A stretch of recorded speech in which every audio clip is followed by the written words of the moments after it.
T shirt ছাপানো হয়ে গেছে, কোল্ড ড্রিঙ্কস বিরিয়ানি যোগান আসছে ড্রাই ফ্রুট, এবার বাকি কেবল একটা অ্যাকাউন্ট খোলা আর ফান্ড কালেকশন। হ্যাঁ, একেবারে আরজি করের ছকে, আরজি করের ধাঁচে চলছে চাকরিহারা শিক্ষকদের আন্দোলন। আজকের চাকরিহারা শিক্ষকদের সল্লেকের এসএসসি ভবন ঘেরাও অভিযানের চিত্র দেখে আরজি কর আন্দোলনরত ডাক্তারদের লাইফস্টাইল এবং খাই খাওয়া দাওয়ার কথাগুলো মনে পড়ে যাচ্ছে। আরজি করের আন্দোলনরত ডাক্তাররা যেভাবে তাদের খাই খাওয়া দাওয়া এবং লাইফস্টাইল মেনটেন করছিল, আন্দোলনের সময় যেভাবে তাদের খাওয়া দাওয়ার রসদের যোগান আসছিল, ঠিক একই রকম চিত্র দেখা গেল আজকের এসএসসি ভবন অভিযানে চাকরিহারা শিক্ষকদের আন্দোলনে। অন্যদিকে দেখুন, সব পথই অর্থাৎ প্রতিবাদের সব পথই গিয়ে মিশেছে একই জায়গায়। সবাই বিচার চাইছেন। অভয় মঞ্চ এবং জয়েন্ট প্ল্যাটফর্ম অফ ডক্টরস তারাও গিয়ে শিক্ষক শিক্ষিকারা যারা চাকরি হারিয়েছেন তাদের সঙ্গে বৈঠকে যোগ দিয়েছেন। আরজি কর আন্দোলনের সময় আমরা বামেদের পক্ষ থেকে পান্ডা সাজতে দেখেছি দেবাশিস হালদার, আশফাকুল্লাহ চৌধুরীদের, আর এই চাকরিহারা শিক্ষকদের আন্দোলনে লিড করছে বা পান্ডা সাজছে সেই চেনা পরিচিত কয়েকজন বাম মার্কা মুখ। তার মধ্যে উল্লেখযোগ্য মেহবুব মন্ডল, হ্যান্ডিক্যাপ কোটায় চাকরি পাওয়া শিক্ষক। মেহবুব মন্ডল ছাড়া রয়েছে ডিএ আন্দোলনের মুখ ভাস্কর ঘোষ, যিনি সম্পূর্ণ এই আন্দোলনটা প্রথম থেকে লিডিং করছে। একেবারে এঁটুলির মতো চিপকে রয়েছে চাকরিহারা শিক্ষকদের সঙ্গে। ঠিক আরজি করের মতো চাকরিহারা শিক্ষকদের মিছিল থেকেও উই ওয়ান্ট জাস্টিস স্লোগান উঠছে। চাকরিহারা শিক্ষকরা যেমন লাইভ স্ট্রিমিং চেয়েছিল, এখানেও আমরা দেখলাম লাইভ স্ট্রিমিং এর দাবি উঠছে 8 জন নয় 12 জনকে ঢুকতে দিতে হবে। আমরা দেখতে পাচ্ছি যে শেষমেশ যেটা খবর পাওয়া যাচ্ছে 12 জনকেই অ্যালাউ করা হয়েছে, সেই তো? হ্যাঁ, সবাইকে অ্যালাউ করা হয়েছে। আমরা ডিমান্ড করেছিলাম যে সবাইকে অ্যালাউ করতে হবে, করা হয়েছে। সবাইকে অ্যালাউ? হ্যাঁ, সবাইকে অ্যালাউ করা হচ্ছে। আমরা 8 জন ওপরে এসেছি, আরো 4 জন আসছে। অর্থাৎ চাকরিহারা শিক্ষকদের এই আন্দোলনে বামেরা যে সম্পূর্ণ জাঁকিয়ে বসেছে তা আর বলার অপেক্ষা রাখে না করতে। আর যে কারণে আমরা দেখেছি কসবার ডিআই অফিসে দুজন মার্কা মারা স্ট্যাম্প মারা বাম নেতা ঢুকে গিয়েছিল এই চাকরিহারা শিক্ষকদের আন্দোলনে। প্ররোচনা দিয়েছিল চাকরিহারা শিক্ষকদেরকে পুলিশের ওপর আক্রমণ করতে। পুলিশের ওপর আক্রমণ করার পর পুলিশ যখন সেলফ ডিফেন্স নিয়েছে, সেটা নিয়ে তারা রাজনীতি শুরু করেছে। পুলিশের সম্পূর্ণ অপারদর্শিকতার কারণে বামেদের হাতে বা এই চাকরিহারা শিক্ষকদের হাতে নতুন একটা অস্ত্র উঠে এসেছে। আর সেই কসবার ডিআই অফিসে পেট্রোল নিয়ে জ্বালিয়ে দেবো বলে যে শিক্ষককে আমরা চিল্লাতে দেখলাম, যে শিক্ষককে আমরা বলতে শুনলাম যে পেট্রোল নিয়ে জ্বালিয়ে দেবো, তার পরিচয়টা একটু জানুন। কে তিনি, কি তার পরিচয়, সেটা একটু জানা দরকার আছে। এই ভদ্রলোকের নাম প্রতাপ রায় চৌধুরী। দেখুন তার প্রোফাইল, বুঝতে পারছেন কিছু কি ইঙ্গিত করছে, তিনি কোথা থেকে বিলং করে, তিনি কোন মনোভাবাপন্ন, কোন মতাদর্শে বিশ্বাস করে, তার উদ্দেশ্য কি। হ্যাঁ, তার মতাদর্শের সঙ্গে তার মুখের ভাষা মেলে, কারণ তিনি যাদের আদর্শে দীক্ষিত তারা 34 বছর এই সন্ত্রাসের রাজনীতি করেছে। আর যে কারণে এই ভদ্রলোক কসবার ডিআই অফিস থেকে চিৎকার করে বলছিল পেট্রোল নিয়ে জ্বালিয়ে দেবো। এনাদের প্রপিতা, বামেদের প্রপিতা জ্যোতি বসু, আমাদের রাজ্যের প্রাক্তন মুখ্যমন্ত্রী জ্যোতি বসু বিনা নোটিশে 1992 সালে 73,000 শিক্ষকের চাকরি খেয়েছিল। রাতারাতি বিনা নোটিশে এনাদের প্রপিতা 73,000 শিক্ষকের চাকরি খেয়েছিল। আর আজকের তাদের নাতিপুতিরা চাকরিহারা শিক্ষকদের কেন চাকরি গেল গলা ফাটাচ্ছে রাস্তায় নেমে। তোমাদের কমরেড বিকাশ ভট্টাচার্য এই 26,000 চাকরির প্যানেল বাতিল করেছে। এই বিকাশ ভট্টাচার্য কাটি করে 6,000 অতিরিক্ত শূন্য পদের প্যানেল বাতিল করতে চেয়েছিল।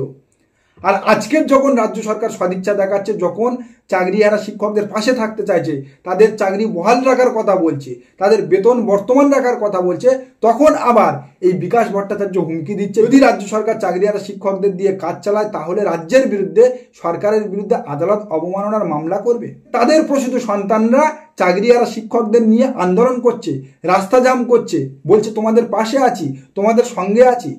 আর কত ভুল বোঝাবে বাংলার মানুষকে। আর এই চাকরিহারা শিক্ষকদের শিক্ষাগত যোগ্যতা নিয়ে তো সন্দেহ হয়।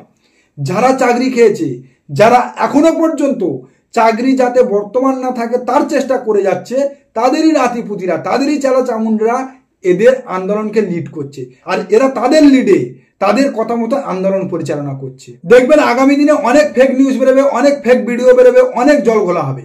সরকার যতই সদিচ্ছা দেখাক না কেন, এসএসসি মধ্যশিক্ষা পর্ষদ যতই সদিচ্ছা দেখাক না কেন, যতই আলোচনায় বসুক না কেন, তারা সন্তুষ্ট হবে না। যেমন আরজি করের সময় তারা সন্তুষ্ট হয়নি।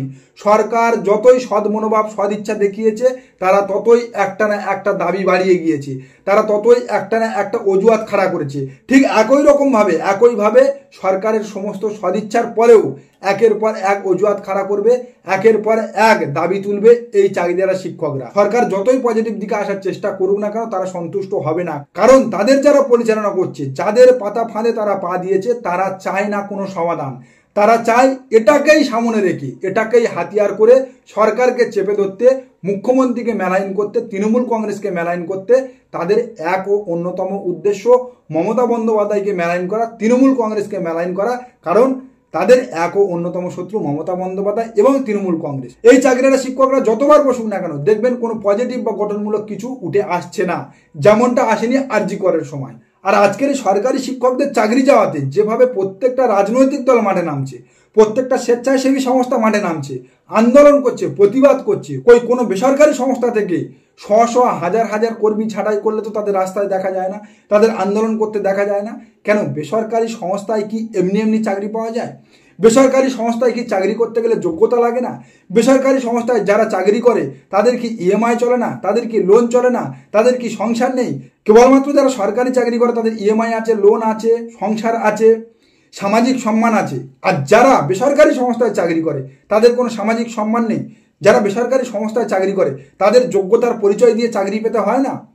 আমি তো বলবো যারা বেসরকারি সংস্থায় চাকরি করে তাদের আরো বেশি বেশি যোগ্যতার পরিচয় দিয়ে চাকরি পেতে হয়, কারণ সেই জায়গাটা সম্পূর্ণ প্রাইভেট। সেখানে কয়েকজন মুষ্টিমেয় ব্যক্তির মর্জির ওপরে চলে, সেখানে আরো বেশি যোগ্যতার প্রয়োজন হয়। একটা সরকারি চাকরি পেতে গেলে যে যোগ্যতা লাগে, একটা সমযোগ্যতার বেসরকারি চাকরি পেতে গেলে আরো বেশি যোগ্যতা লাগে, আরো বেশি ট্যালেন্টের পরিচয় দিতে হয়, তবে বেসরকারি চাকরিটা পাওয়া যায়। এই তো গত কয়েক মাস আগে দেখলাম সল্টলেক সেক্টর 5-এ আজিম প্রেমজির উইপ্রো প্রায় 300-400 কর্মীকে ছাঁটাই করে দিল।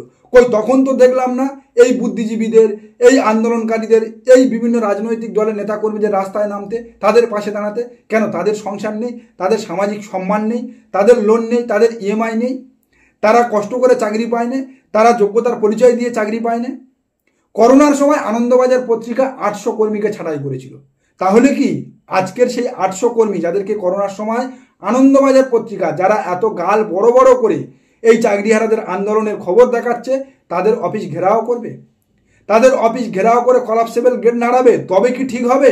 আজকের যেভাবে আনন্দবাজার পত্রিকা সমব্যাপী হয়ে খবর করছে, তাহলে আনন্দবাজার পত্রিকা যাদেরকে চাকরি থেকে ছাঁটাই করেছিল করোনার সময়, সেই 800 কর্মীর তো উচিত, আমি বলবো সেই 800 কর্মীকে আনন্দবাজার পত্রিকার অফিস ঘেরাও করা উচিত, তাদের চাকরি ফিরিয়ে দেওয়ার দাবিতে আন্দোলন করা উচিত।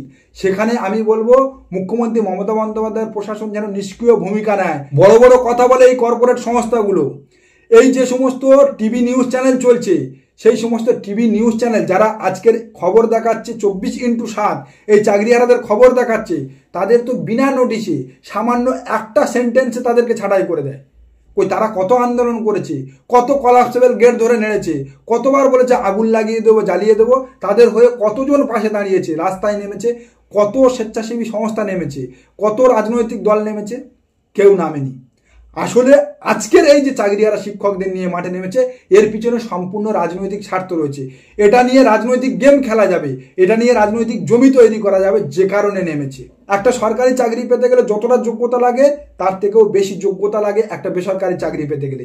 একটা সরকারি প্রতিষ্ঠানে চাকরি করা ব্যক্তির চাকরি চলে গেলে তার যতটা সমস্যা হয়, তার পরিবার যতটা বিপাকে পড়ে, ঠিক একই রকমভাবে একটা বেসরকারি সংস্থার কর্মরত কর্মীর চাকরি চলে গেলে তারও পরিবার ততটাই বিপাকে পড়ে, তারও ততটা সমস্যা ফেস করতে হয়। কিন্তু তারা হাসি মুখে আবার আর একটা চাকরি খুঁজে নেয়, তারা আন্দোলনে নামে না, রাস্তায় বসে না। এই শিক্ষকদের চাকরির পিছনে অনেক অনেক মধু আছে।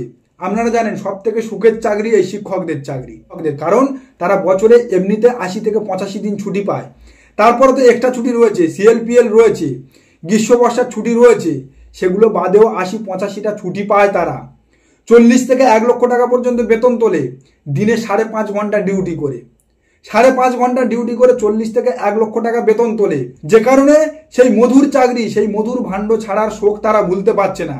আর এই যে শিক্ষকরা শিক্ষা প্রতিষ্ঠান নিয়ে মরাকান্না কাঁদছে, শিক্ষা প্রতিষ্ঠানে ফিরে যাওয়ার জন্য, চাকরির জায়গায় ফিরে যাওয়ার জন্য মরাকান্না কাঁদছে, তারা সরকারি শিক্ষা প্রতিষ্ঠানকে ভাগাড় পরিণত করেছে। এদের একজনেরও ছেলে, এদের একজনেরও সন্তান কোনো সরকারি প্রতিষ্ঠানে পড়ে না, সরকারি স্কুলে পড়ে না, সব প্রাইভেট স্কুলে পড়ে। কারণ তারা জানে সরকারি শিক্ষা প্রতিষ্ঠানকে তারা কোথায় নামিয়ে দিয়েছে। আজকের সরকারি স্কুলে ছেলেরা আসে না, আজকের সরকারি স্কুলে কোনো বাবা মা তার সন্তানকে দিতে চায় না কেবলমাত্র এই সুবিধাভোগী এই মধুমেহ শিক্ষকদের কারণে, যারা সর্বসুখ পাওয়ার পরেও সরকারি শিক্ষা প্রতিষ্ঠানকে একেবারে শেষ করে দিয়েছে। আর আজকের তারা সেই মধুর ভাণ্ড চলে যাচ্ছে বলে মরা কান্না কাঁদছে। এদের জন্য করুণা হয়, এদের জন্য দুঃখ হয় না, কারণ এক তো এরা রাজনৈতিক মোটিভ নিয়ে চলছে, এরা রাজনৈতিক প্ররোচনায় পা দিয়েছে। দুই, এদের চাকরি খেয়েছে সুপ্রিম কোর্ট। সরকারের যা কিছু থাকুক না কেন, এদের চাকরিটা খেয়েছে কিন্তু সুপ্রিম কোর্ট। সুপ্রিম কোর্ট নির্দেশ দিয়েছে এই যোগ্য শিক্ষকদের আবার পরীক্ষায় বসার, সেখানে এরা সুপ্রিম কোর্টকেও মানছে না। সুপ্রিম কোর্ট যে 3 মাসের মধ্যে পরীক্ষায় বসার সুযোগ দিয়েছে তাদের, তারা সেই সুযোগের সম্মুখীন হতে চাইছে না, কারণ তারা দ্বিতীয়বার পরীক্ষায় বসলে আর পাশ করতে পারবে না। সরকারের হারামের খেয়ে চর্বি জমিয়ে তাদের মধ্যে যে যোগ্যতা ছিল সেটা হারিয়ে ফেলেছে, যে কারণে তারা আর পুনরায় পরীক্ষায় বসে চাকরি নিতে চাইতে না, রাস্তায় বসে চাকরি ফেরাতে চাইছে। আর রাস্তায় যখন বসে চাকরি ফেরাতে চাইছে, সেখানে যখন সরকারের শরণাপন্ন হওয়া দরকার, সেখানে সরকারের শরণাপন্ন না হয়ে বিরোধী রাজনৈতিক দলগুলোর ফাঁদে পা দিয়ে বিরোধী রাজনৈতিক দলগুলোর রাস্তা প্রশস্ত করে দিচ্ছে। এরা ঠকছে, আগামী দিনে ঠকবে। আরজি করার মতো এদের অবস্থা হবে। সরকার ঠিক আগামী দিনে প্রমাণিত হবে। নমস্কার, আজকের প্রতিবেদন এখানে শেষ করছি। দেখা হচ্ছে আগামী কোনো প্রতিবেদনে। আমাদের প্রতিবেদন সম্পর্কে আপনাদের মতামত অবশ্যই জানান আমাদের কমেন্ট সেকশানে। সবাই ভালো থাকবেন।